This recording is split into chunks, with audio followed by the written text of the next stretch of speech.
Welcome everyone to another episode of the Terrain Studio. I'm your host, Sean Morris.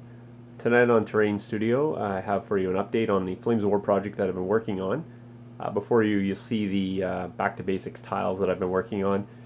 These 11 tiles here, and then there's one in front of the camera.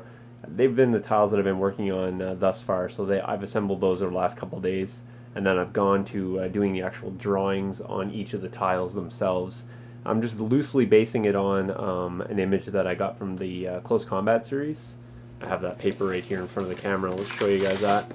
So this is the image that I took here. Then I've gone ahead and laid a grid system over it, what I perceive to be, roughly about one square tile, so you can kind of see what I'm talking about. And then what I do is I go ahead and I transpose that image onto the tiles themselves. Again, loosely basing it on where I think items will go. Again, the houses are a little out of scale, so the houses tend to take up a little more room than would be suggested on the image themselves. So that kind of then dictates where the roads can go approximately. So just to kind of give you a sense of what I'm talking about, here's a tile here. I don't know how well that's going to show up. Probably not too well because of the glare. Maybe I'll turn this light off, see what happens. It's even worse.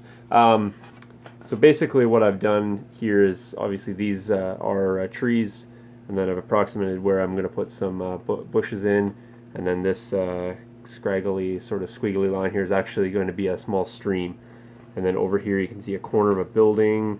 I have plans for a small shed that I'm going to scratch build with some bushes beside that, and then there's a road down on this corner piece. So this piece right here approximates this tile right here. So again, here you have the road in the corner, you have the river winding up, you have a small shed right here. So just to kind of give you a sense of what I'm talking about, here the river's kind of going off at the midpoint and coming down here to the lower corner, and then on my tile, again, coming off at the the corner and going off approximately at the midpoint. So there is some slight variation, not a lot in this tile. So this tile here kind of matched up quite nicely to the picture. Just going to swing the camera over here a little bit. So right here, you can kind of get a little better sense of what I'm talking about in terms of the sketch lines. This is a graveyard, and then here is a building, and what I've done is I just basically do the outline of the building and then write a little message to myself to remember what building I plan to use there. It's important to have the buildings now so I can approximate where the doors are going to be and kind of which corners I might want to have some foliage on and which corners I don't, whereabouts the trees may go. And these aren't set in stone, obviously, because they're just, they're only an eraser away from fixing a potential problem. It gives me a nice idea what the layout's going to look like, and then I can, A, show the customer, and B, I can kind of get a visual image in my head when I start building what exactly I want to be placed in which locations. So this graveyard that's down here, this tile, according to the sketch, is a little bit different. So you're going to notice here that it goes off in the corner, and then the barn is about half on, half off.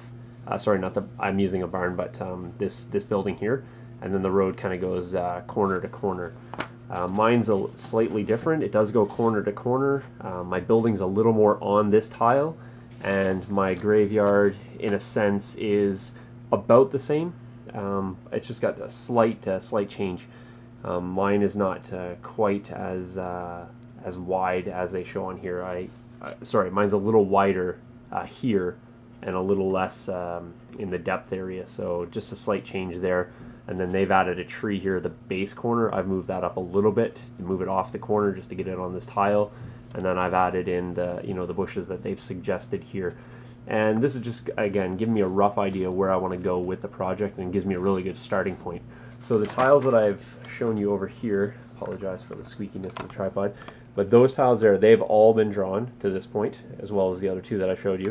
And then these ones here are all assembled, and you notice they still have the tape on them. So I assembled those this morning, and that is another 8 there, and I have 4 more to go, and then I'll be doing the same process, drawing out the other 12 on there. So kind of a busy day in the studio today. I did more or less, 8 tiles drawing, and then another 8 on the assembly end of things, and I think I have a pretty good sense of what's going to happen in terms of the project. On the project itself, I'm eliminating some buildings. This one I took out because this one sort of squished over a little bit, so that one's gone entirely. This one's also gone, and this one. So I sort of am doing a building in between here to compensate for those two. This one's included, this one is, this one, this one, this one, this one, this one, that one. All the buildings except for basically those three are included in some form or another. And if you go to my blog, I'm asking questions about what I could do to change the look of this. These, according to the map, look like they're slightly elevated, so I was actually thinking about doing rolling hills basically in this lower portion. So maybe you guys can comment below. That would give these flat crop rows sort of a slight bend, putting some height in the middle of the board, and then maybe a raised elevated hill here to compensate, and then this would be a forest area along the backside. So make interesting games no matter which direction you're coming in. I also was thinking about a rail line. I'm just not 100% sure where that would go. So just some things to think about and give you guys an update of what's going on in the studio. So thanks for watching, and cheers. See you in the next video.